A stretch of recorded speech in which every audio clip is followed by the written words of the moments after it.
soundscape involves all the environmental sounds, including acoustic ecology, the sound of the weather, or the noise pollution from a city. The sensation of experiencing a particular acoustic environment is appreciated by the sense of hearing. Every natural sound tells a detailed and meaningful story, and a brief explanation of them provided by soundscape researchers.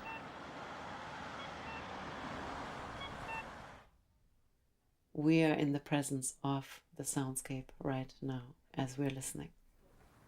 Soundscape, yo creo que es difícil de definirlo, pero soundscape es como de cerrar los ojos y dejarse llevar por lo que escuchas. Pienso yo, es como tener una imagen auditiva sin tener presente lo visual.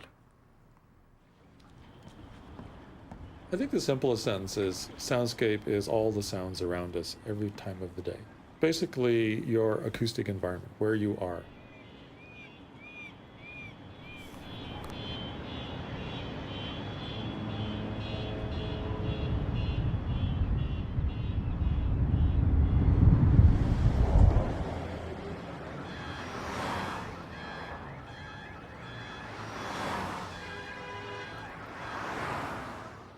My name is Hildegard Westerkamp, and I've lived in Vancouver since 1968. I come from Germany originally, and I call myself a composer. Mostly I concentrate on composing with environmental sounds, and the compositional aspect of my work is very much based within the work of the soundscape. In fact, that's how it emerged that I became a composer. And at the same time, I give workshops, I lecture, I do sound walks, and all of that comes from the world, originally the time of the World Soundscape Project from the 70s. That's where it all started. I'm Barry Truex, and we're in the Sonic Research Studio in the School of Communication, which is at Simon Fraser University. And this is where I teach courses in acoustic and electroacoustic communication. And I'm also a composer of electroacoustic and soundscape type composition. And so I'm also teaching in the School for the Contemporary Arts at SFU. So we have quite a wide specialization here about sound and communication and the use of technology and media. My name is Nigel Frayne, and I have a company called Resonant Designs, which is my professional platform, if you like, for creating sound environments and working with clients in the commercial area to design their soundscapes. My name is Andres Santana. I'm from Colombia. I'm studying sound engineering in Colombia for 5 years, and then I'm here in Vancouver to study sound design. I love what I do. I love it.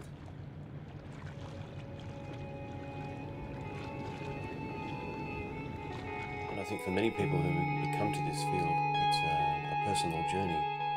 And in my case, I've been working for a number of years in the area of sound design, theatre sound design. So I travelled to Vancouver and met with Hildegard Westerkamp and the various people involved in the soundscape movement, and started to study what acoustic ecology was about, and realised that it was a set of ideas that could help to inform my practice as a soundscape or as an acoustic designer in my profession.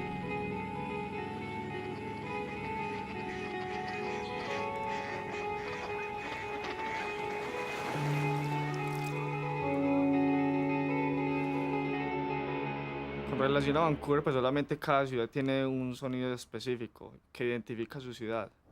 Aquí creo que pues estamos cerca, es donde el mar conoció las montañas, algo así se puede describir.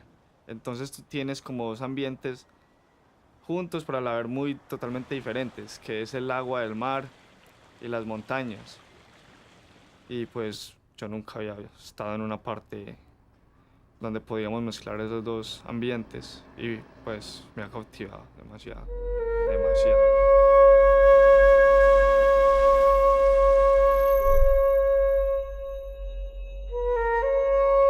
I think in a place like Vancouver, and or even also in European cities, there is room for nature. we do have many trees and bushes. We have parks. There's a real move to create a sense of livability in cities now. And so in Vancouver we have Stanley Park, which is really a large tract of land where we can experience the forest somewhat the way it used to be on the west coast here. So there is an effort with the beaches here, the fairly wide open spaces in Vancouver, and the parks to have a sense of nature and natural environment, to have an outlet. So we have bird life in the city. We probably have more songbird life in the city here than you would find in the wilderness. The Canadian wilderness, the West Coast Canadian wilderness is very, very quiet, and the songbirds are quite hard to find. So songbirds are attracted to the civilized world. That's the interesting part. The basic aspects of it, first of all, the closeness to the natural environment, wind, water, the forest, so on and so forth, even though technology and urbanization encroaches on those, still we have that closeness to the natural environment. It's a port city and a terminus for transportation. Transportation is a huge situation because it's not only a port but also the terminus of railway and highway links. So there's a lot of transportation signals around. We also have a very open acoustic space that it's famous for Vancouver's views, but those beautiful views also mean that you have wide open acoustic spaces as well, where the sounds reverberate off the mountains and across the harbor and so on, right? So the sound does tend to be more pervasive and open-ended. For instance, in a flat urban community, you don't really have any large-scale perspective, whereas particularly in Burnaby Mountain or in Stanley Park, you often hear the entire city in certain situations. And then, of course, the negative aspect, there's some valleys and things where the noise gets trapped.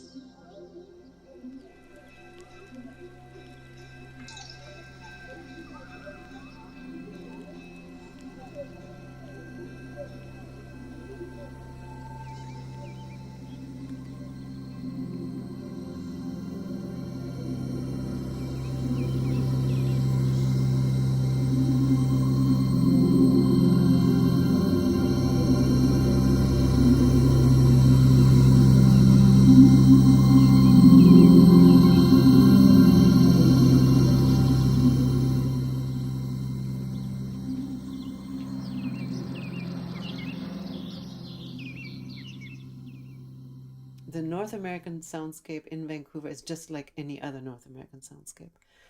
What's unique is the many languages that you hear. We are a city of many immigrants, and we have many Asian languages that you hear on the street, many European languages. And that's really very interesting. And you go to Chinatown and you feel like you're in a completely different environment. You're suddenly in a Chinese marketplace when you go shopping there. Not much English there. That's unique about Vancouver.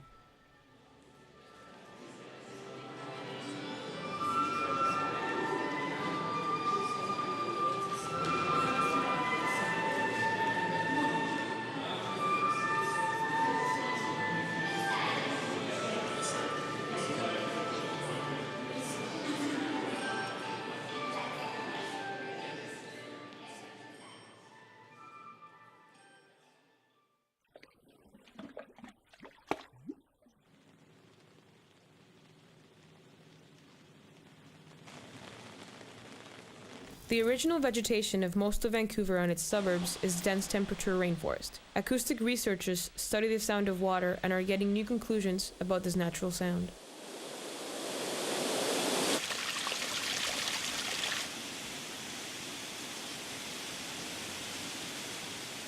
So I think there's a very personal connection with the sound of water. But fortunately also water has various properties acoustically which are quite useful in terms of acoustic design. For example, in water splashing or coming off a waterfall, the component or the spectrum of sound is what we might call white noise. It's a very broad band sound which has the effect of masking other sounds in the environment.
So in 1973, I joined the World Soundscape project at Simon Fraser University.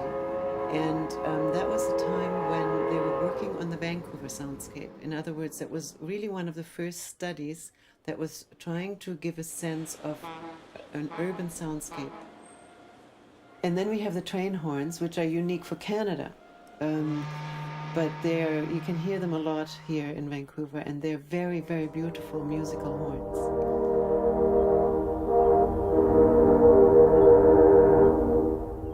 The World Soundscape Project was established as an educational and research group that initially attempted to draw attention to the sonic environment through a course in noise pollution, giving to this problem a positive approach, using the noise of the cities to produce music and acoustic designs. This is a picture of the original LP recording we did of the Vancouver. We thought it made the city look really advanced, but of course everything has changed. These were some of the sound marks at that time that were in Vancouver, and some of them are still there, some of them have changed. Then in the 1990s we re-recorded. Of course here you see how much the city had grown and the whole Canada Place and so on. And here's a little piece that I did in tribute to that called Pacific Fanfare that takes those sound marks, and I'm going to show you a spectrogram of these at the same time. This is the representation of the sound in terms of the frequencies from high to low in time, moving from right to left here.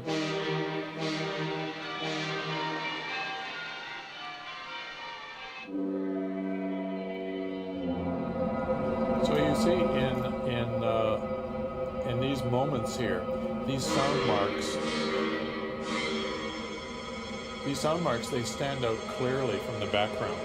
And so this is the way we perceive them as well in all of this kind of subtlety, is that they are foreground sounds, very well defined. Each one can be distinguished from the other.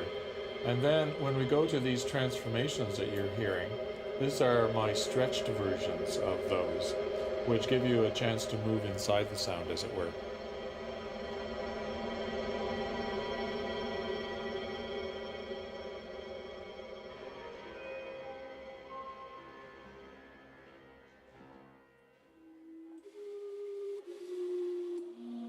Vancouver's most famous landmark is the steam-powered clock, located in Gastown, an area with distinctive historical architecture.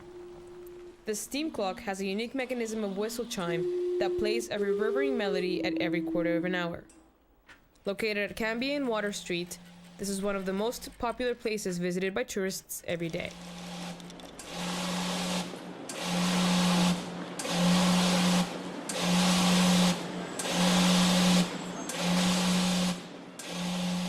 We have the steam horn in the steam clock in Gastown, which is a sort of a tourist attraction, which is an out-of-tune steam horn version of the English clock, really, ringing the hour, the quarter, the half, and the three quarters, right? And it's always out of tune because the steam will always be different, right?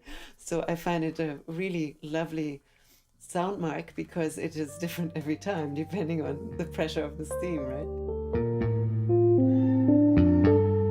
The acoustic of places, like stadiums, open fields, and other public-related environments, are also studied by soundscape designers and sound engineers.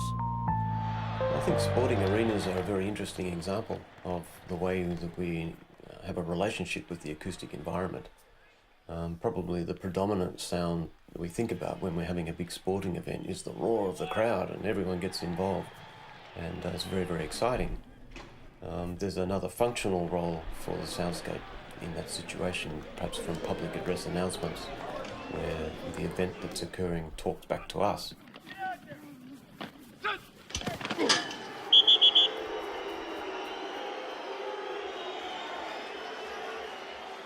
The audio engineering field is learning a lot about the way sound operates technically, and they are better able then to focus sound in certain areas by using different technologies, whereas in the past the sound systems were very primitive and the sound would bleed out across the whole environment and cause problems.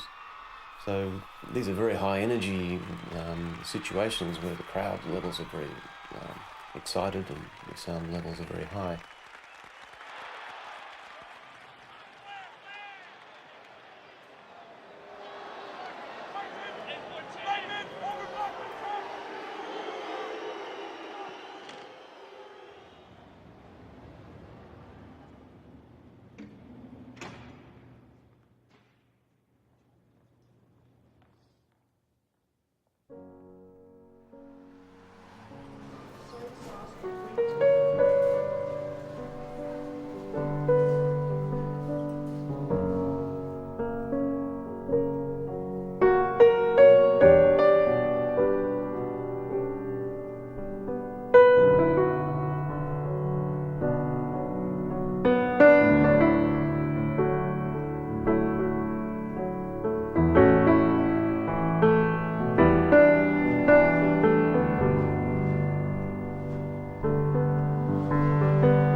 Noise pollution is a very complex issue, and I suppose once again it comes down to the individual to determine what is noise to them.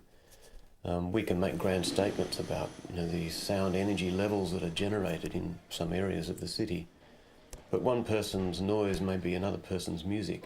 It is completely known that our nervous system gets very much more tense when we are constantly exposed to noise. It can be as simple as a bus ride or standing at the bus stop, being exposed to the traffic coming past.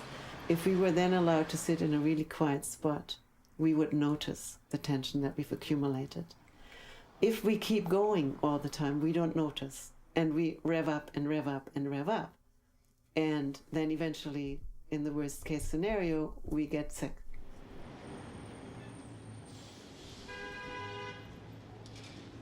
The reason people are walking around with headphones and completely controlling their own acoustic environment is symptomatic of the barrage of imagery and sound and energy, if you like, that comes from the environment of these very cosmopolitan, very active, very energetic cities. And for the human being, it's too much. And we walk around with sunglasses often to protect ourselves and to create a bit of a barrier. And I think people are doing this acoustically as well, that they're shutting down their acoustic environment, saying this is too much, I just want to listen to one thing, or perhaps not even to listen to it, but to have this sound in my ears to allow myself to exist in my own thoughts in this environment. Our society has decided to control their individual soundscape environments. By the use of headphones, they have begun to take charge into what they really want to listen to, and have narrowed down a broad band of sounds into individual ones. So we can't generalize too much about this. For me, noise pollution is more about the amount of sound.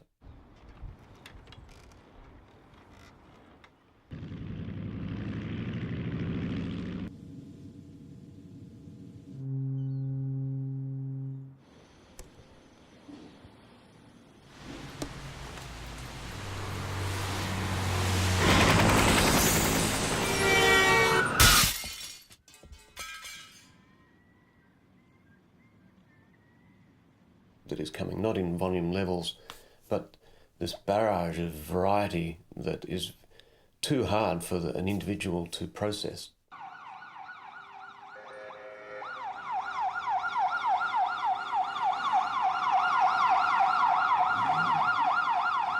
This is the problem with habituation. People only start getting up in arms about sound or noise when there's something toxic. Suddenly there's a runaway car alarm, buzzers and alarms going off in some place.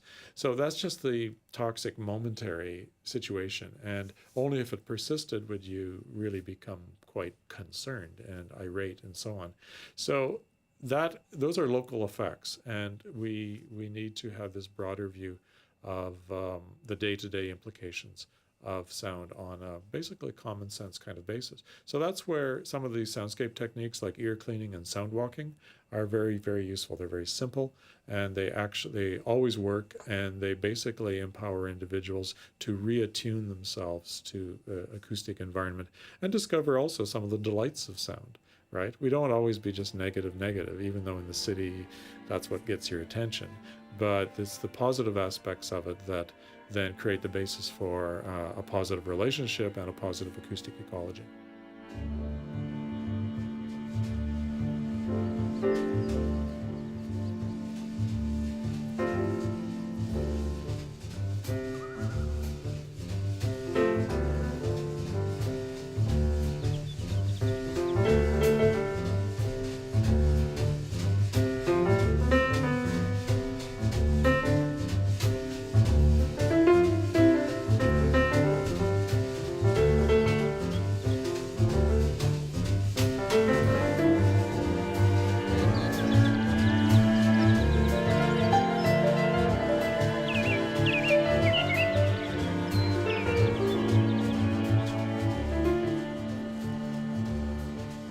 Our relationship with silence is also as complex now as our relationship with noise, in that the more we are subjected to this constant barrage of sound, the more uncomfortable we begin to come with silence. We're not used to being in a silent situation.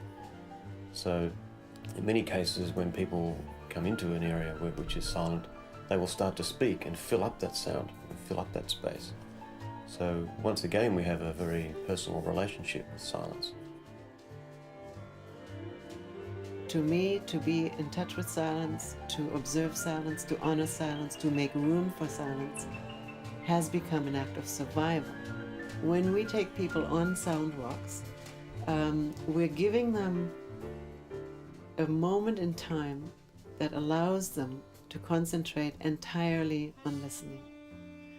I was also a fairly new immigrant, so it gave me a chance to get to know the city in a very, very special way, through the ear. And it gave me a sense of place. It gave me a sense of, yes, now I'm here, this is my home, and I know it through the ear. There's a pleasure in that. There's a pleasure in getting to know a place through the ear.